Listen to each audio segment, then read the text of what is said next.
rehabilitated, and real entertaining. This is the Carl Jackson Podcast.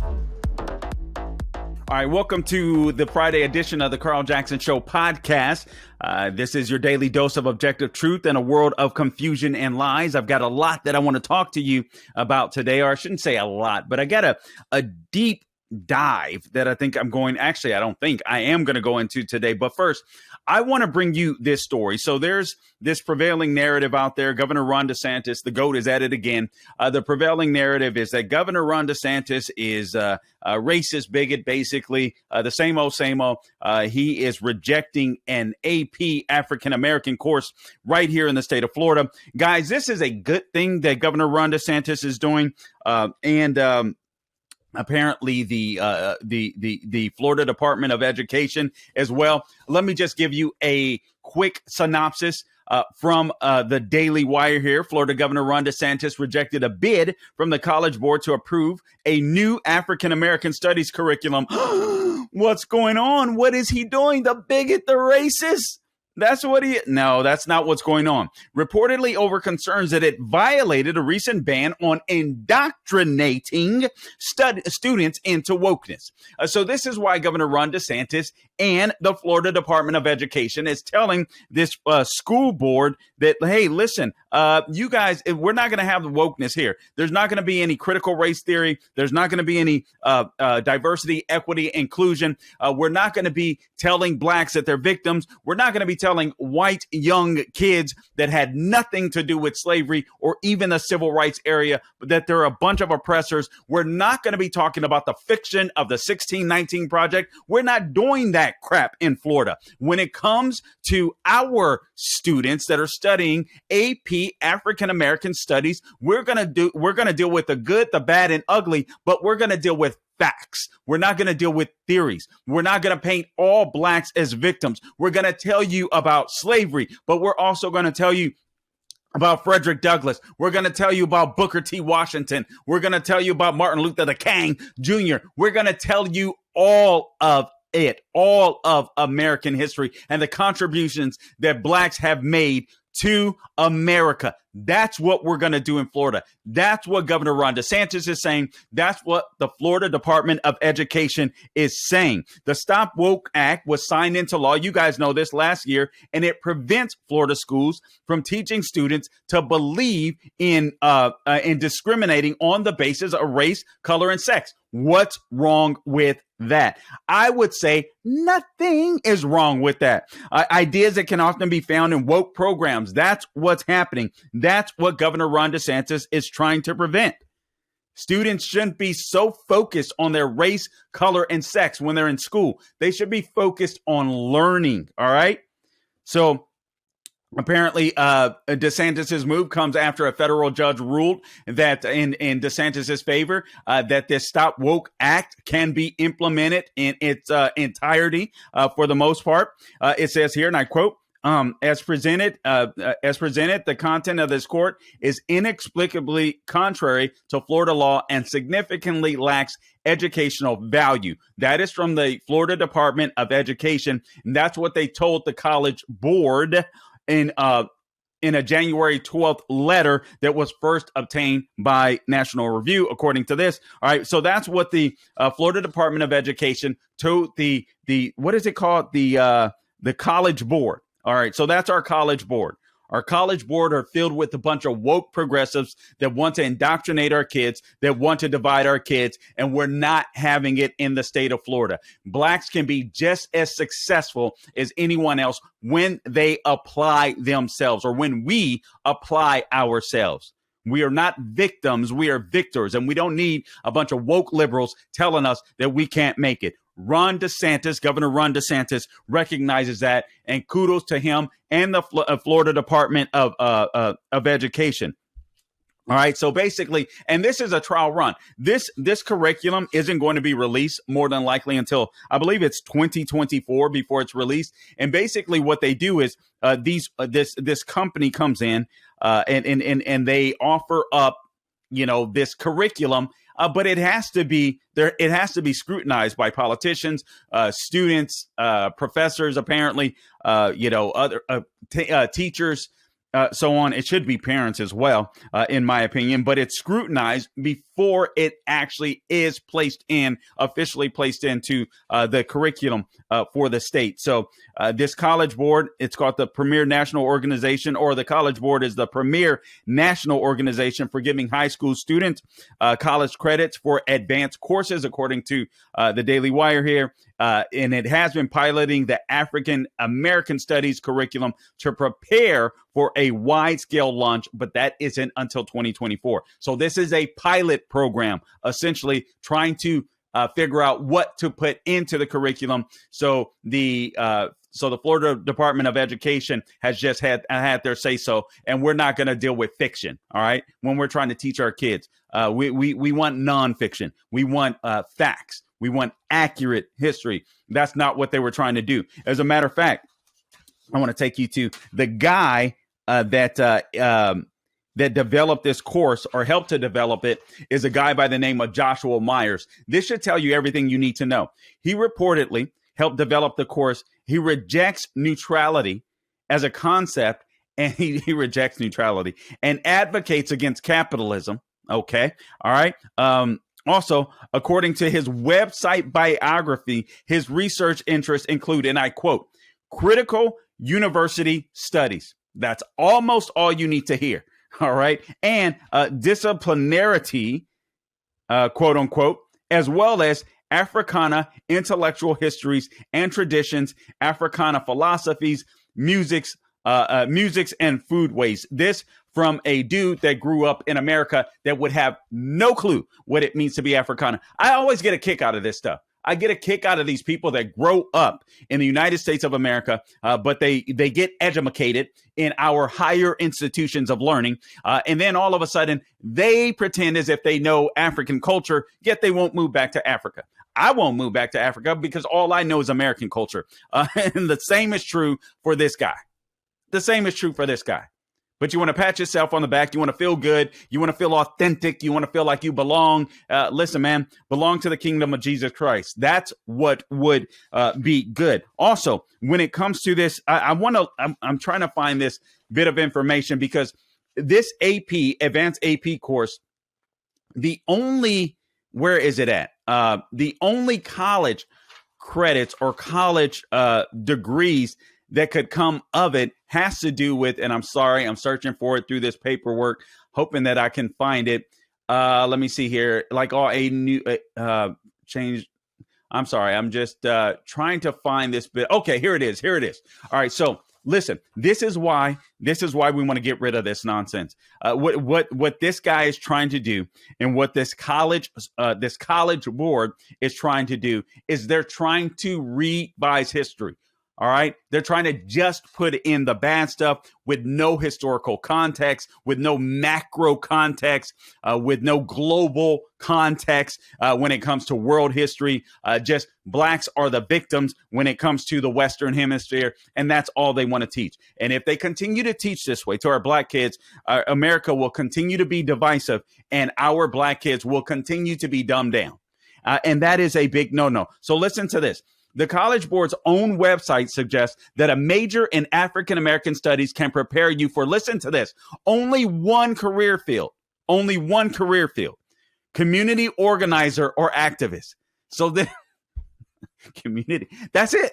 This is what the College Board wants to do for black people. They want us to be either activists, kissing the behind of the Democrat Party, or community organizers, nothing else. Now, thank God the Florida Department of Education had a say-so in this. And as a result of that, and the College Board admits also in their website that these same students, if they were to take AP African American Studies in the context of world history, listen to the degrees they could get. A degree in anthropology, or you could be a conservator, a curator, a foreign service officer, a historian, a judge, or an attorney. So if the College Board follows what the Florida Department of Education wants and what Governor Ron Desantis wants, there'll be a plethora of degree options available for those that take AP and advanced African American studies. But if you follow this woke crap from the College Board, the only thing that you'll be able to, the only thing that you'll get out of a degree is you can become an activist and basically kiss the behind of Democrats. No, thank you. All right. Thank you, Governor Ron DeSantis. Moving on. Oh, and by the way, you are listening to the Carl Jackson Show podcast, your daily dose of objective truth in a world of confusion and lies. Guys, please be sure to support my sponsors, MyPillow.com. You want a good night's rest? You want nice towels? You want nice slippers? You want nice bed sheets? All right, good. I'm glad you do. MyPillow.com. Use the promo code Carl. Get up to 66% off. 66% off, all right? On some of the things on the website, you can go to MyPillow.com. Again, click on that radio listener square. Use my name. Give them a call, 800-858-0263. Things are looking pretty bad around the globe. Things are looking pretty bad in the United States. There is a looming recession. We'll talk about the debt ceiling just briefly here because it is in the news today. There has not been a deal reached, so we'll get to that. But you want to make sure that you're prepared, whether it's a catastrophic event when it comes to like a hurricane or some type of storm, tornado, earthquake, whatever. You want to make sure you're prepared, or God forbid we get attacked. And listen, I don't want to sound scary or hyperbolic. That isn't my goal, but I do want you to be prepared. I do want you to be prepared because we don't know what could happen with this fool in the White House. So listen, a food shortage could be coming. I want you to be prepared. And yes, even in the U.S., there was a story that I read that eggs are in very short supply right now, so much so that they're starting to be stolen. It's crazy, but it's true. Drought, inflation, and even new policies are pushing America's food supply near the brink. That's why survival food is so important and more than ever, so you can create your own stockpile of best-selling 4 Patriots, the number 4 Patriot Survival Food Kit. It's not ordinary food, okay? We're talking about food that's good for 25 years. It's hand-packed in a family-owned facility in the USA. They've created 200 jobs, 200 American jobs. Kits are compact, they're sturdy, they're water-resistant, and they're stackable. They have different delicious breakfast meals, lunches, dinners. Meals are ready in less than 20 minutes. All you have to do is add boiling water, simmer, and serve. So right now, go to 4patriots.com. Again, that's the number 4 Patriots, the number 4 Patriots.com. Use the promo code Carl for 10% off of your first purchase, including a 3-month survival kit. You'll get a year-long guarantee plus free shipping on orders over $97.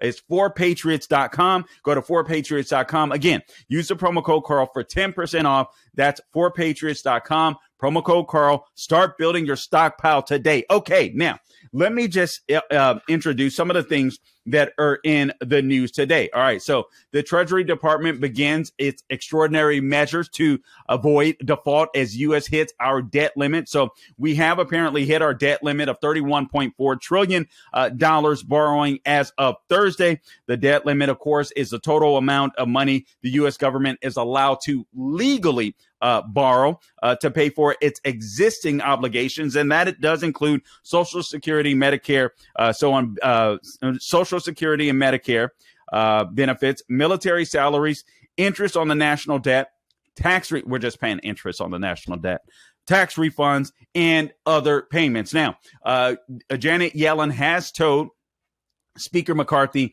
that, listen, this thing can go on until I guess possibly June, but there's no need for a crisis. The Republican Party is willing to deal with the Senate and Biden, but they want to keep the scare tactics going. They don't want an annual budget. Democrats love ruling by fear factor. I don't care if it's a debt ceiling crisis. I don't care if it's global warming, whatever it is. All Democrats do. They're bigots. They're racist. The sky is falling. It's global warming. Be scared, be scared, be scared. Vote for us. we're not going to do anything about it, but we're going to tell you that we have your back because you're scared. You're scared. You're scared. That's what the Democrats do. But I'm sorry. I don't want to increase the debt ceiling. I'm okay with the debt ceiling topping out at $31.4 trillion and our freaking politicians saying, you know what, we're going to get our act together and we're going to figure out where to cut some spending. The Republican Party is saying, okay, we'll increase the debt ceiling. Why? I don't know, but this is what they're saying. I don't think we should do it, frankly. But this is what the Republican Party is offering. Okay. We don't have the Senate. We don't have control of the House, but we do have control of the power of purse. We'll increase your debt ceiling, but we want some spending cuts. Republicans, you guys better stay strong on this because this is our money. Guys, this is our money. When you hear Washington, D.C. talk about this debt ceiling and we need to increase it, that means your dollar is going to be even further weakened than it is now. If you go buy a car, you go take out a loan or something, your bank says, all right, according to your credit, according to your income, the max you can take out, this says 31.4 trillion, $31,400. That's the max. And you sit there broke as a joke. And you say, you know what, 31.4, but there's this car that I want that's, $40,000. And no, you wouldn't do that. So why would you encourage that in Washington, D.C.? Don't do it. Call your senators, call your congressmen and say enough of this nonsense. We want an annual budget. We want you guys to act like we have to act and restrain ourselves with our incomes. You guys don't deserve to take more of our money, make our dollar even weaker. Budget. It's really that simple. All right. It's the March for Life. And another piece of news. Oh, before I get to that, apparently the Secret Service, and I just saw the headline. I got to admit to you, I did not go into the details of this column because I didn't have a subscription to the site. But I'm going to figure out how to get a hold of this column. I'm a little cheap like that. All right. I got to work on that. All right. So anyway, but the headline was, and listen, the headline seems to be self-explanatory. Again, I'll dive into it. I'm sure I'll get into it on Monday. By the way, I'll be sitting in for Officer Tatum on Monday. So check me out then. Look forward to that. I'm always appreciative of the opportunity to sit behind his microphone as well as others. All right, but there was a headline on the National Review from Andrew McCarthy, a great writer and a former prosecutor in the Southern District, federal prosecutor in the Southern District of New York. I believe he took down the blind shake, if I'm not mistaken. But Andrew McCarthy wrote a title basically stating that looky here, there was, as a matter of fact, or there is a record of people that have come in and out of that Delaware home where those classified documents were found. This, according to Andrew McCarthy, and he said the Secret Service did keep a log on that. So they would know who has gone in and out of that property. We need to know that. Now, I do want to say this when it comes to these classified documents. Here's what the left, in my opinion, is trying to do. It's a growing consensus, and I was catching this pretty early, and you guys could attest to that were listening to this podcast. This is an effort to start throwing Joe Biden under the bus. But this is also a sustained effort to throw Trump under the bus. All right, so here's the narrative. All right, so Joe Biden, classified documents. Now, I mean, seriously, you got Mayor Eric Adams now paying attention to the border, not just blaming Republicans, right? Even though his solutions are whack and crazy and insane. I'll get to that on another day. But you've got him calling Biden out, the White House out on the border. They didn't do that. They didn't do that before. I'm reading columns from Salon, Salon.com, very left-wing site. Hey, it's time to, it's time for Biden to go. This classified document stuff. All right. So this whole classified document narrative is actually about attacking Trump too. That's the goal. The left fears Trump like no one's business. Now, I believe they fear DeSantis too. They definitely fear Trump because he's a known quantity. And they are scared. The corruption that exists in Washington, D.C., Trump knows the skeletons. He knows where they're at. They fear that. And so here it is. All right. So, all right, we get rid of Biden for classified documents. Well, there's a narrative that's built that Trump had classified documents, nuclear, he had nuclear war documents, all this kind of stuff. All of this stuff is turning out to be a bunch of hobnosh, but the narrative is what matters. And they will conflate they'll try to conflate. All right, Trump was the president. He could have documents. He could negotiate with the National Archives. Biden, in my opinion, stole documents. He didn't have that authority at the time that he took them out of the White House. I'm curious why Obama isn't saying anything about this. I had my thoughts before. I'm not so sure anymore. So there's some news out there for you. March for Life. March for Life is occurring today in the nation's capital. Listen, I got to tell you, I love this guy, Tony Dungy. This NFL coach, Tony Dungy, because he's not necessarily political. He is just a good, solid guy and good, solid Christian. Hat tip from the Washington Examiner, Coach Tony Dungy. Good Lord, after I give him praise, I can't even say his name. Coach Tony Dungy is headlining the 50th March for Life. Retired NFL coach, according to the Washington Examiner. Tony Dungy, who sparred last year with Senator Raphael Warnock. I didn't even realize that. Over the lawmakers' claim he is a pro-choice pastor, quote unquote, will be one of the headliners at today's March for Life in Washington, D.C. In a tweet on Thursday, Tony Dungy, the former Indianapolis Colts head coach and current NFL TV analyst, said that he and his wife, Lauren, plan to join thousands in the march toward the Capitol and the Supreme Court for the first time. Oh, by the way, no Supreme Court leaker. Yeah, right. I think this is dangerous. I think it does damage to the court. Jonathan Turley, Fox News analyst, Democrat, I think a professor at George Washington University, or at least used to be. Not exactly sure right now. But anyway, he said this is very dangerous for them not to find the leaker. I believe they did. I'll be frank with you. I believe they did. I don't know this. This is just my speculation with John Roberts ahead of the court. You know, he doesn't want the court to be politicized. He doesn't want someone that he knows perhaps thrown under the bus. I think they know who the leaker is. I really do. And I think it's a disservice not to put that leaker in jail. I really do. That leaker should be made an example of.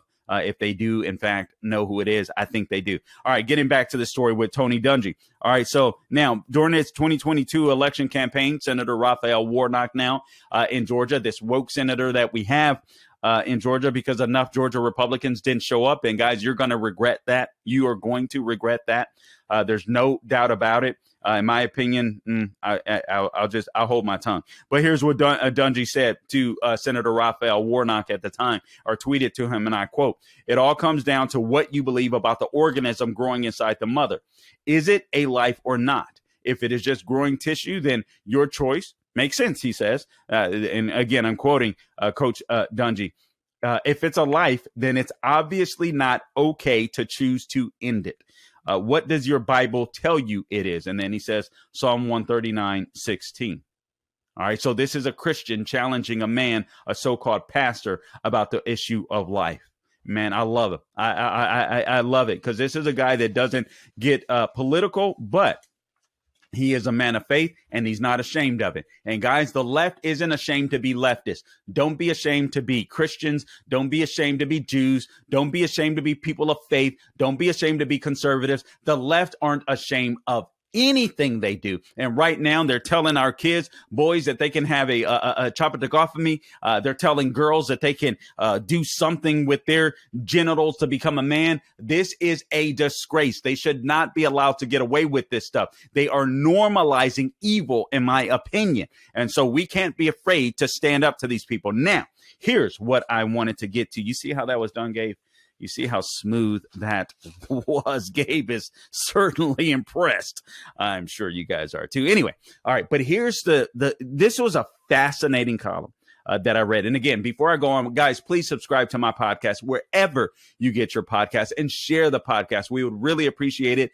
TheCarlJacksonShow.com, SalemPodcastNetwork.com, wherever you go to get your podcast. And also, please follow me on social media. I'm on Instagram, The Carl Jackson Show, Twitter, The Carl Jackson Show, Getter, The Carl Jackson Show. Wherever you find me on social media, The Carl Jackson Show. Please, please, please subscribe and share. We would really appreciate it. And don't forget our friends, forpatriots.com, our new sponsor, forpatriots.com. Right now, you can go to forpatriots.com. Use the promo code Carl. Use my name, CARL, for 10% off of your first purchase, including a 3-month survival kit. You'll get a year-long guarantee plus free shipping on orders that are over $97. They're called 4Patriots, guys. The number 4patriots.com, because a portion of every sale is donated to charities who support our veterans and their families. Now, that is a worthy cause. So not only do you get a survival kit or survival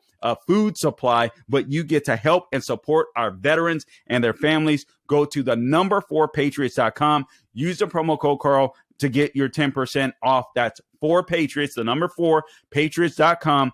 Use the promo code Carl to start building your stockpile today. Also, MyPillow.com, Mike Lindell, providing jobs, American manufacturing. Take advantage of this 6-piece towel set, 2 bath towels, 2 hand towels, 2 washcloths for $39.98 for my listeners. All you have to do is go to mypillow.com, click on that radio listener square, use my name, Carl, at the top of the page, all right? Or give them a call, 800-858-0263. And I promise you, you will love the towels. They are my favorite towels. I don't use anything else. I'm not lying to you. I freaking love their towels. They are amazing, just like their pillows are as well. All right, now, here we go. All right, it's time to get serious.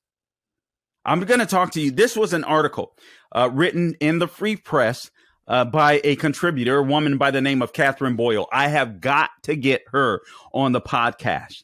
She talks about delayed adulthood in a sense, but she says it's time to get serious. I just want to go through some of this column because this is so important. She's talking about how our society as it exists today, how 70 has become the new 40, and it's a bad thing. Millennials aren't growing up. Generation Zers aren't growing up. And she explains why and how this is a problem. And she starts off with SBF. Our scam, bankrupt fraud is, I believe, what Tucker Carlson called him last night. And apparently he's already done a special on that. I want to see that myself. Tucker Carlson has been putting together some great work. But she talks about how basically we're creating this environment of unserious Americans. And it's a big problem in the millennial and generation and in Generation Z. So the media wants you to believe that the biggest technology story, she says, of this past year involves a fraud perpetrated, listen to this, by a boy. That is SBF. Here's how the fawning media characterized SBF before the downfall of his company, FTX, and his personal downfall. Fortune magazine referred to the billionaire as a trading wonderkind, a latter-day Warren Buffett, only with a goofy facade, quote unquote, and a penchant for fidget spinners. I'm sure you guys have seen the camera angles and the interviews where he has this little spinner thing in his hand, just, whatever. It kind of adds to the mystique. I think he was playing them for fools, hindsight 2020, but it kind of adds to the mystique of SBF, and it did. And FTX is people looking at this guy and like, he is a complete and utter genius, not realizing that he was a complete and utter crook.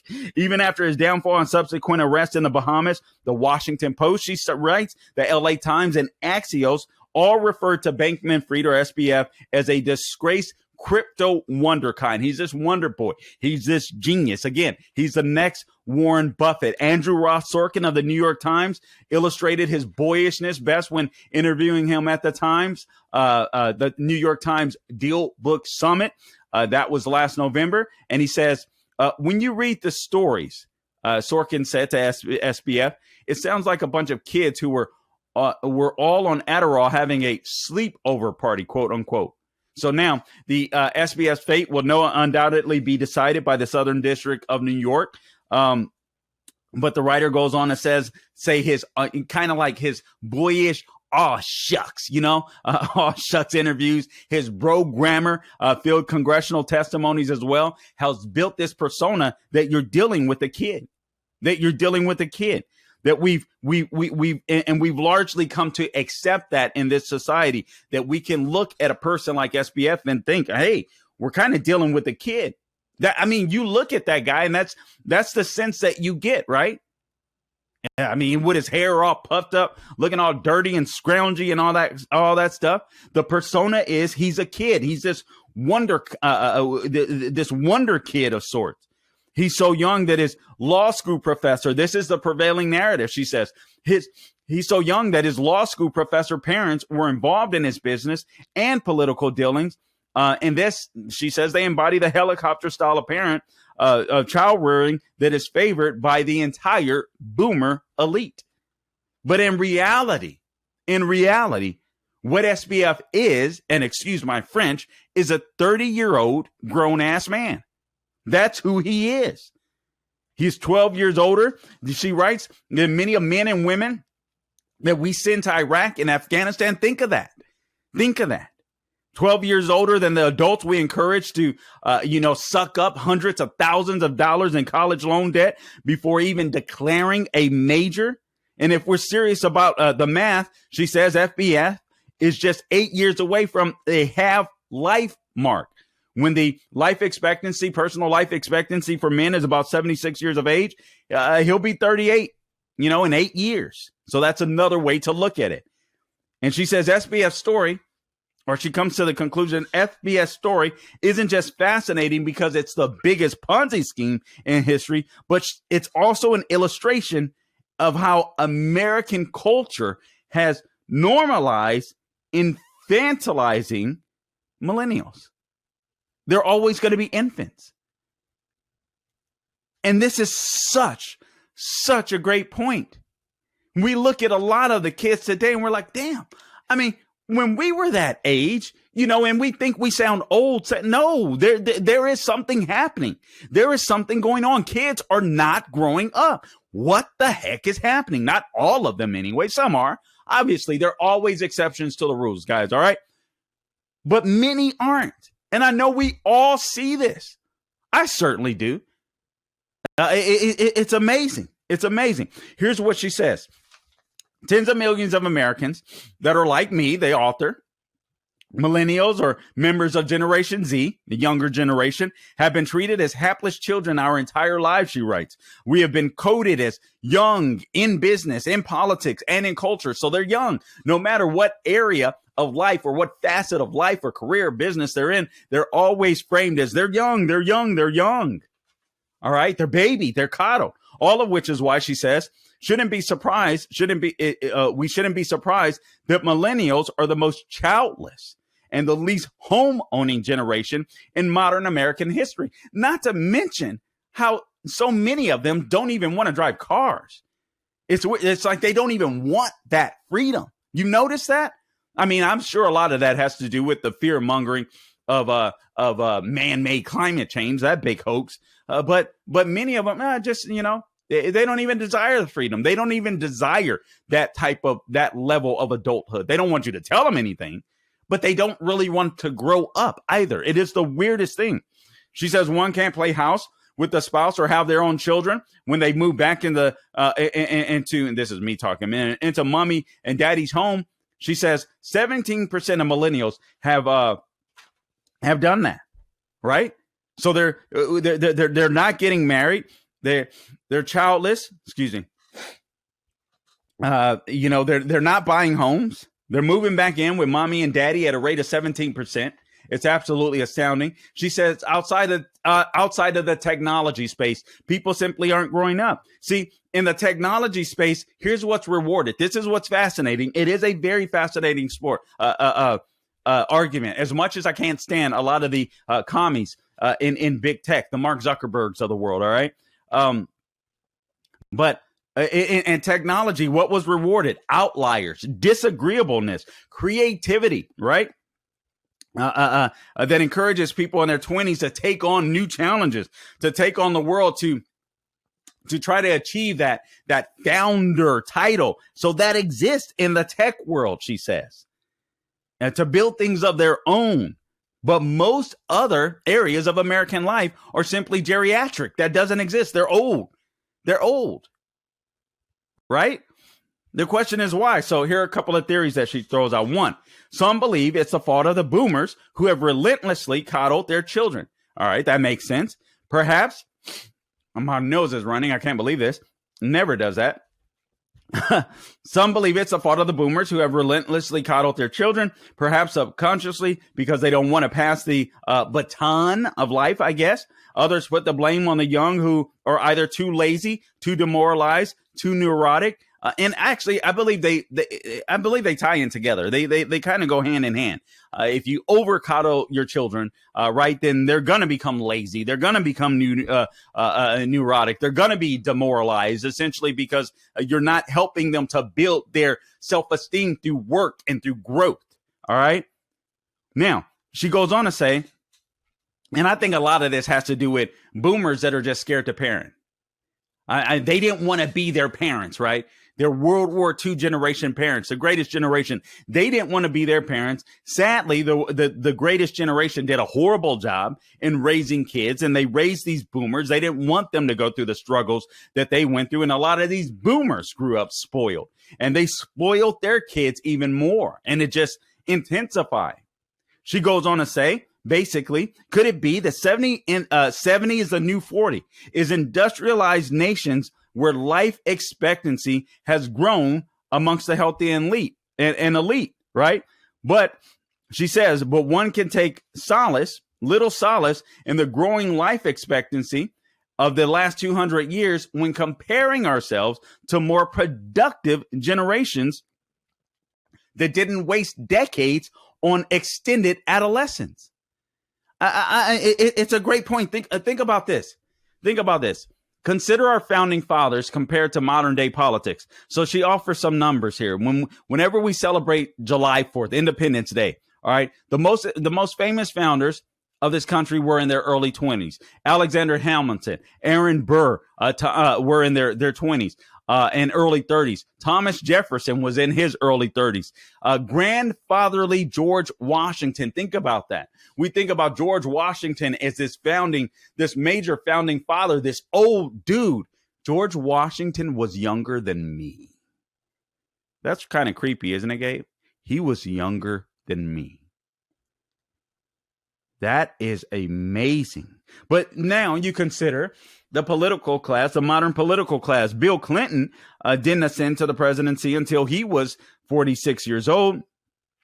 Warren Buffett is still in his space at 92.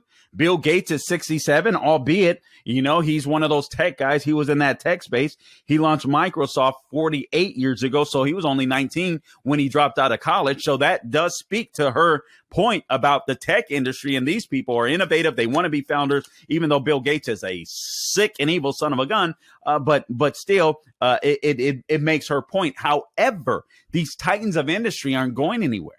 They're not going anywhere. CEOs of companies listed on the S&P 500 are getting older. They're staying in their jobs longer. Let me just finish reading this. With the average CEO now 58 years old, again, staying in his or her role, for nearly 11 years, 10.8 years versus 7.2 just a decade ago. And our political culture, she says, looks even more gray. 25% of Congress is now 25%. Over the age of 70, giving us the oldest Congress of any American in history. Basically, she says we have a problem with global gerontocracy. We got old timers disease. Like, no one's moving out of the space and teaching young kids to come up and to fill those roles. They're staying in their roles because they're living longer. I would even argue the Bill Gates of the world and the Warren Buffetts of the world don't have any purpose except making money. So they don't have this sense of, we got to pass it on to our posterity. Our posterity has to be able to take care of this country. And they seem to be American haters, not Warren Buffett necessarily, but certainly Bill Gates. It's a fascinating point. We suffer from this geriatric problem where we just have old timers running stuff. And listen, I don't say that as I love old timers, but I got to admit, this is a great point. She talks about the boomer ascendancy in America, and industrialized nations have left us with this global gerontocracy and a languishing generation that's waiting in the wings. Not only does extended adolescence, she says, what what psychologist Erickson referred to as psychological moratorium, the stage between childhood and adulthood, affect the public life of younger generations, but their private lives as well. And this is an issue. It is such a great point. It is such a fascinating read. Listen to these stats. And when it comes to marriage, in 1990, the average age, oh, sorry, guys, my nose is running. In 1990, the average age of the first marriage in the U.S. was 23 for women. This was in 1990, 26 for men. All right. In 1960, it was 20 for women and 22 for men. So you see the difference. We were inching up. By 1990, the numbers were growing. By 2021, that number had risen to 28.6 years for women. I guarantee you all these people went to college, a lot of them, and 30.4 years for men. And they were told that, oh, man, traditional marriage and going to church and all that kind of stuff is nonsense. So according to the Census Bureau, 44% of women between the ages of 25 and 44 expected to be single in 2030. So delayed adulthood has disastrous consequences when you continue our declining fertility, the population collapse that will ensue as a result of our declining fertility, and then potentially civilization. This is a very important issue. She says 25 is the new 18. 25 is the new 18, said the Scientific American in 2017, pointing to research that extended adolescence is a byproduct of affluence, and progress in society. No, it's not progress in society. Maybe maybe to an extent that's right? All right, because we have it so good, maybe we feel like we don't have to work as hard. But she says, which is why the finiteness of a mid-30s half-life is such a surprise to those that are in their 20s and 30s. So by the time they get to their mid-30s, they're like, oh, crap. It runs counter to every meme and piece of advice young people receive about building a career, a family, a company, and in turn, a country. The idiocy of self-discovery. Go discover yourself. Go find yourself. Take 12 years, take 2 years off. Go find yourself. This is complete idiocy. It sounds good, but it's complete idiocy. The prevailing wisdom in Western nations is that the ages of 18 to 29 are a time for extreme exploration. No, it's an extreme waste of time. The collecting of memories and friends and partners, and most importantly, self-identity. We've got to find ourselves. So a full 12 years of self-discovery? If you're not marrying until you're 28.6 years of age, self-discovery aided by platforms built for broadcasting photos of, fancy cocktail parties and brunches and all that, and with no exception for leadership, because there will be time for that later. So just chill right now. Man. She says a charitable view of extended adolescence is that emerged as a dominant feature of 21st century life because there were no real alternatives to it. The Great Recession and a cataclysmic real estate bubble made it impossible for young people to follow their parents' trajectory of marriage by 30, children and home ownership. Even worse, for the highly credentialed, those well-paying careers promised to the ever-growing managerial class didn't materialize as widely as promised, resulting in a dearth of real economic power that set back this cohort by a decade. And I do believe there's a level of truth to that. But I also believe that overwhelmingly, children aren't being taught to grow up. It's amazing to me when I run into leftists, for sure. It's weird. It's like they always want to be kids. Just look at the World Economic Forum. Look at these Davos people. Like, we want to rule the world. It's like watching a freaking cartoon or comic book, like Pinky the Brain or something. It is the weirdest thing. These people do not grow up, and they're old. These are the old ones, but they're not allowing younger ones to take their place. It's so fascinating. So rather than holding leaders accountable for poor political and economic policies, the culture compensated with some particularly potent memes, indulgent experiences, right? So that's such a fascinating point. Rather than holding our leaders accountable for poor political and economic policies, the culture compensated with some particularly pointed memes. Go to college, or indulge in experience, go to grad school, perhaps see the world with increasingly cheap air travel. The price of air travel declined by more than 50%. Listen to this, from 1980 to 2019. And the number of passport holders in the U.S. shot up from 16% to 42%. That is astounding. That is astounding.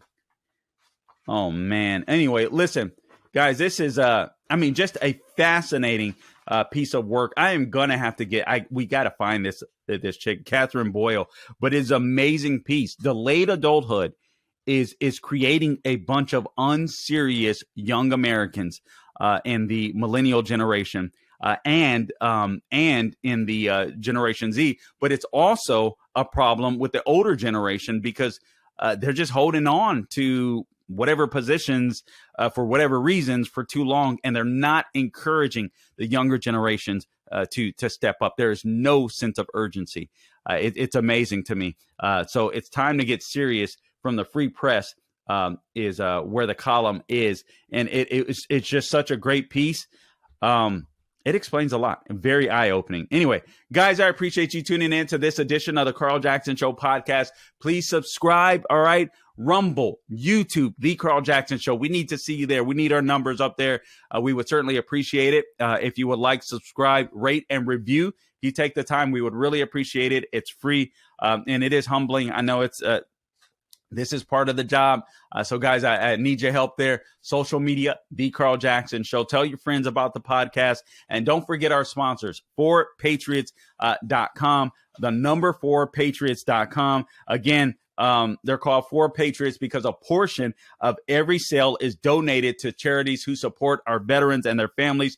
Get your food survival kit right now. Again, if you go to the number 4patriots.com, use my name for your 10% or 10% off your first purchase.